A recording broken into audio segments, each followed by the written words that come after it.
चलिए बच्चों, next question हम लोग देखते हैं बेटा। क्वेश्चन नंबर 25 करा how are 0.50 mole sodium carbonate and 0.50 molar sodium carbonate different, इन दोनों में क्या डिफरेंट है बेटा। तो यहाँ पर ध्यान से देखिए तो 0.50 मोल को रिप्रेजेंट कर रहा है, जबकि यहाँ पर कैपिटल एम मतलब मोलरिटी को एक्सप्रेस करता है। ओके, तो पहले ध्यान दीजिएगा, अगर हम देखें 0.50 मोल मीन्स क्या होगा, तो बेटा आपको पता है कि 1 मोल सोडियम कार्बोनेट जो होता है इसका मोलर मास कितना होता है बेटा। तो सोडियम का होता है 23 × 2, बात समझ में आ रही है, प्लस कार्बन का हो जाएगा बेटा 12 और ऑक्सीजन का एटॉमिक मास होता है 16 × 3, ठीक है ना। ओवरऑल इसको जब हम सॉल्व करेंगे इसका मास आ जाएगा 106 ग्राम पर मोल। कन्फ्यूजन, तो 1 मोल, अब यहाँ पर हम कंपेरिजन करें बेटा कि 1 मोल सोडियम कार्बोनेट है तो उसका मास कितना बेटा 106 ग्राम। तो अगर 0.50 मोल अगर होगा तो उसका मास क्या हो जाएगा बेटा, तो 106 का हाफ हो जाएगा, यानी 53 ग्राम। 53 ग्राम, तो 0.50 मोल रिप्रेजेंट कर रहा है कि 53 ग्राम ऑफ सोडियम कार्बोनेट उसमें प्रेजेंट है।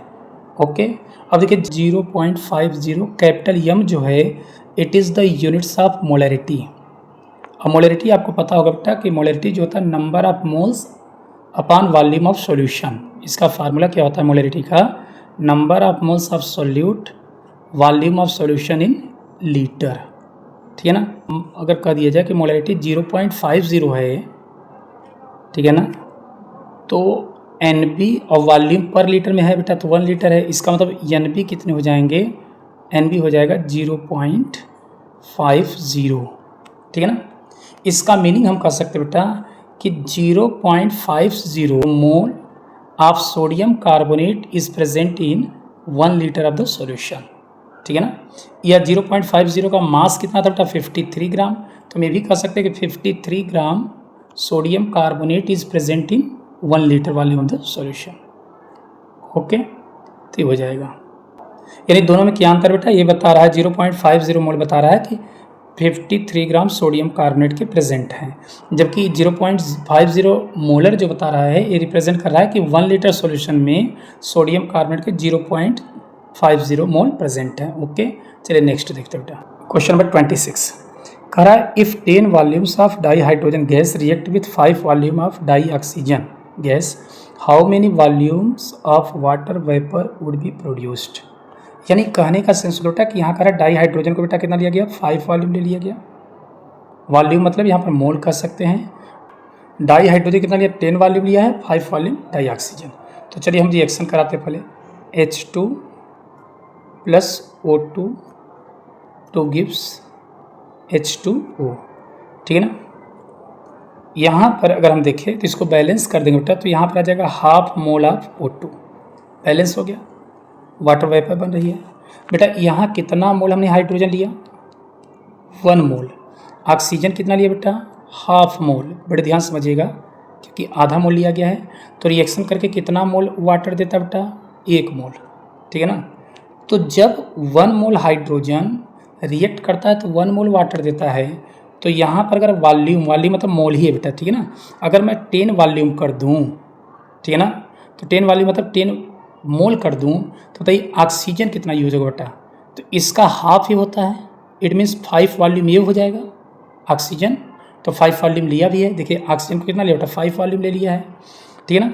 अब यहाँ से कंपेरिजन करो कि अगर 1 मोल हाइड्रोजन है तो कितना मोल वाटर बना बेटा, 1 मोल वाटर बना। तो अगर 10 वॉल्यूम, यानी 10 वॉल्यूम मतलब एक तरीके से मोल ही कंसीडर कर सकते हैं, तो अगर 10 लिया जाएगा तो कितना हो जाएगा बेटा, ये भी 10 वॉल्यूम वाटर वेपर भी बनेगा, यही पूछ रहा है। तो कुल मिलाकर के हम कह सकते हैं 10 volume of water vapour will be obtained. Confusion, इतना बेटा वाटर आपको मिल जाएगा। चलिए हम नेक्स्ट क्वेश्चन देखते हैं। अब देखिए क्वेश्चन नंबर 27 क्या कर रहा बेटा, convert the following into basic unit. Basic unit मतलब क्या बेटा, जैसे मास अगर है तो उसको आप केजी में यूज़ कर लीजिए, लेंथ है तो उसको मीटर में यूज़ कर लीजिए, है ना।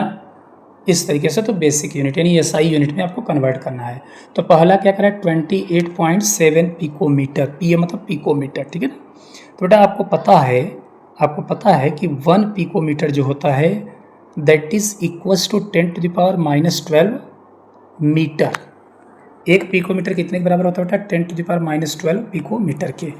तो जब हम 28.7 पिकोमीटर लेंगे बेटा, तो 28.7 picometre it is equals to, तो मल्टीप्लाई हो जाएगा, यानी 28.7 इंटू 10⁻⁻12। बेटा साइंटिफिक नोटेशन के फॉर्म में लिखेंगे तो डेसिमल को हम क्या करते हैं, फर्स्ट नॉन जीरो के पास ले जाएंगे, तो इट मीन्स हो जाएगा 2.87, और डेसिमल जितना लेफ्ट जाता है उतना उस पर प्लस पावर हो जाएगा, तो एक प्लस कर देंगे बेटा, तो इसको हो जाएगा 2.87 इंटू 10⁻⁻11 मीटर। ओके, तो बेटू ये एकदम सेम वही चीज़ ये भी है, 15.15 पिकोमीटर। तो आपको पता है कि 1 पिकोमीटर भी जस्ट बताएं बेटा कितने के बराबर होता है, 10⁻⁻12 मीटर के इक्वल होता है, ठीक है ना। सिंस देयरफॉर 15.15 पिकोमीटर किसके बराबर हो जाएगा बेटा, तो मल्टीप्लाई कर देंगे, यानी 15.15 इंटू 10⁻⁻12। कन्फ्यूजन बेटा, डेसिमल को हम क्या करेंगे, फर्स्ट नॉन जीरो के पास ले जाएंगे, तो जितना लेफ्ट जाता है उतना प्लस में पावर बढ़ता है, तो 1.515 इंटू 10⁻⁻11 मीटर ये भी हो जाएगा। ओके, क्वेश्चन नंबर 3 में करें बेटा 25,365 मिलीग्राम, एमजी मतलब मिलीग्राम। तो एमजी को बेटा हमने बताया कि एसआई यूनिट में किस में कन्वर्ट करना पड़ेगा आपको, केजी में, ठीक है ना। तो आई होप आप जानते हो कि एमजी को जब केजी में बदलना है तो 1 mg इक्वल टू होता है 10⁻⁻6 kg, है ना। 1 मिलीग्राम कितने के बराबर होता है, 10⁻⁻6 kg के बराबर। तो अगर मैं कह दूँ 25,365 mg, तो ये किसके इक्वल हो जाता है, मल्टीप्लाई कर देंगे 25,365 इंटू 10⁻⁻6।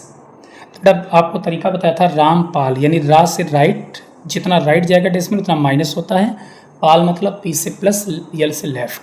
तो डेसिमल को हम क्या करते हैं, साइंटिफिक नोटेशन के फॉर्म में लिखेंगे, तो डेसिमल हमारा यहाँ पर है, यहाँ से हम इधर 2 के पास ले जाएंगे, तो कितने डिजिट लेंगे बेटा, 4 डिजिट लेफ्ट गया, तो जितना लेफ्ट जाएंगे उतना प्लस पावर हो जाता है, यानी हो जाएगा 2.5365 इंटू 10⁻⁻6 था, और उस पर 4 प्लस हमने लेफ्ट गया बेटा, तो +4 हो जाएगा, यानी इसकी वैल्यू आ जाएगी 2.5365 इंटू 10⁻⁻2, ठीक है ना, kg।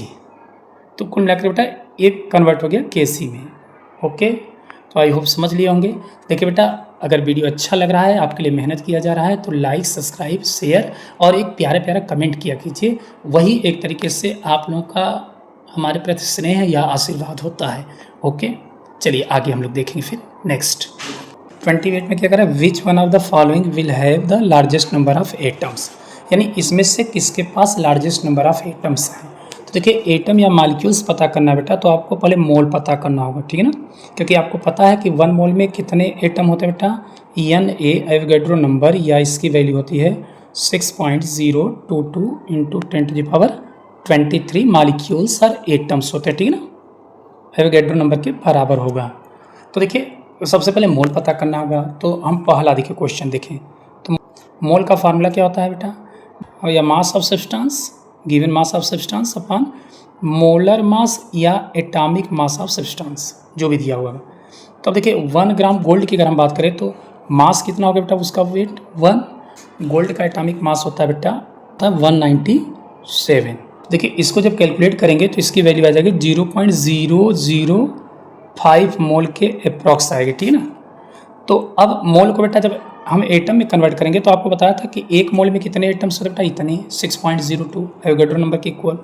तो 0.005 मोल में अगर देखा जाए तो कितने मॉलिक्यूल्स हो जाएंगे या एटम हो जाएंगे बेटा, तो 6.022 इंटू 10⁻23 मल्टीप्लाई कर देंगे किससे, इंटू 0.005 से मल्टीप्लाई कर देंगे। ओके, तो जब इसको कैलकुलेट करेंगे बेटा तो इसकी वैल्यू आ जाएगी 3.0 06 इंटू 10⁻21 एटम। Confusion, 21 atom. तो इतना एटम्स आ जाएंगे गोल्ड के। अगर 1 ग्राम गोल्ड लेंगे तो इतने एटम्स इसके आ जाएंगे 3.06। ठीक है ना। अब चलिए दूसरे का हम पता करेंगे तब कंपैरिजन कर पाएंगे। देखिए सेकंड क्वेश्चन में दिया है 1 ग्राम ऑफ सोडियम। ठीक है ना। तो देखिए एक चीज़ बता दूं ना कि नंबर ऑफ एटम्स अगर पता करना है तो आप डायरेक्ट ऐसे भी पता कर सकते हैं, नंबर ऑफ एटम्स। ठीक है ना। तो mass of given mass of substance upon atomic mass of substance. ठीक है ना। इनटू, क्योंकि इससे मोल पता हो जाएगा, फिर इसमें हम मल्टीप्लाई कर देंगे 6.022 इंटू 10⁻23। कन्फ्यूजन क्यों? क्योंकि बेटा जब मास गिवन मास में एटॉमिक मास या मोलर मास से डिवाइड करेंगे तो मोल पता हो जाएगा। फिर मोल में एटम पूछ रहा है तो इतने से मल्टीप्लाई कर देंगे एवोगैड्रो नंबर से। ओके। देखो कुल मिलाकर के एक तरीका ये भी है कि आप मोल पता कर लीजिए, जिसका मोल अधिक होगा उसमें एटम या मालिक्यूल्स भी अधिक होंगे। एक ये भी तरीका है। फिर आप चलिए, अब वेट कितना लिया बेटा सोडियम का 1 ग्राम, और इसका एटॉमिक मास कितना होता है 23 होता है, इंटू एवोगैड्रो नंबर 6.022 इंटू 10⁻23। ठीक है। तो बेटा 1/23 को जब हम डिवाइड करेंगे तो अप्रॉक्सीमेटली इसकी वैल्यू आ जाएगी 0.043 इंटू 6.022 इंटू 10⁻23। ओके बेटा, जब इसको कैलकुलेट कर देंगे तो आ जाएगी वैल्यू इसकी अप्रॉक्सीमेटली 2.62 इंटू 10⁻22 एटम्स इसके आ जाएंगे। ठीक है ना। अभी आपने देखा था गोल्ड का कितना आया था बेटा, गोल्ड का इतना 3.06। इसका मतलब इससे अधिक सोडियम अभी तक चल रहा है रुझान में। ठीक है ना। तो देखिए अब तीसरा मैं देखता बेटा 1 ग्राम लिथियम। 1 ग्राम लिथियम, तो बेटा इसके एटम कितने हो जाएंगे, टोटल नंबर ऑफ एटम्स। तो सबसे पहले क्या करेंगे, मोल पता करेंगे। तो मोल पता करने के लिए क्या होता है, मास अपॉन एटॉमिक मास उसका। तो लिथियम का एटॉमिक मास 7 हो जाएगा, इंटू एवोगैड्रो नंबर, यानी एवोगैड्रो नंबर होता है 6.022 इंटू 10⁻23। इसको पूरा कैलकुलेट जब कर लेंगे तो पूरा कैलकुलेशन करने पर इसकी वैल्यू आ जाएगी 8.603 into 10⁻23। Confusion, number of chlorine atom पता करना चाहते हैं। ठीक है ना। तो एटम का मास कितना दिया 1, मोलर मास कितना हो जाएगा बेटा 71, क्योंकि 35.5 इंटू 2। ठीक है ना। अब बताइए क्लोरीन के एक मालिक्यूल्स में कितने एटम हैं, 2 एटम हैं। तो इंटू 2, क्योंकि हमें एटम पता करना है तो 2 से मल्टीप्लाई कर देंगे। अब ये तो ये इसका कैलकुलेशन मोल देगा, और एक मोल में कितने एटम है बेटा 2 एटम है, तो 2 से मल्टीप्लाई कर दिया। अब एक मोल में टोटल नंबर ऑफ एटम्स कितने होते हैं, तो आपको पता है कि एवोगैड्रो नंबर के बराबर, यानी 6.022 इंटू 10⁻23 हो जाएगा। ठीक है ना। तो जब इसको हम कैलकुलेट करेंगे बेटा, तो इसको कैलकुलेशन करने पर आ जाएगा 1.67 इंटू 10⁻22 एटम्स। कन्फ्यूजन, इतना एटम्स। तो पूछ क्या रहा था क्वेश्चन में कि which one of the following which have the largest number of atoms. तो हम कंपैरिजन करते बेटा। तो गोल्ड के एटम कितने आए थे बेटा 3.606 इंटू 10⁻21 एटम्स। कन्फ्यूजन। अब इसी तरीके से अगर देखा जाए तो दूसरा किसका था एटम बेटा सोडियम का।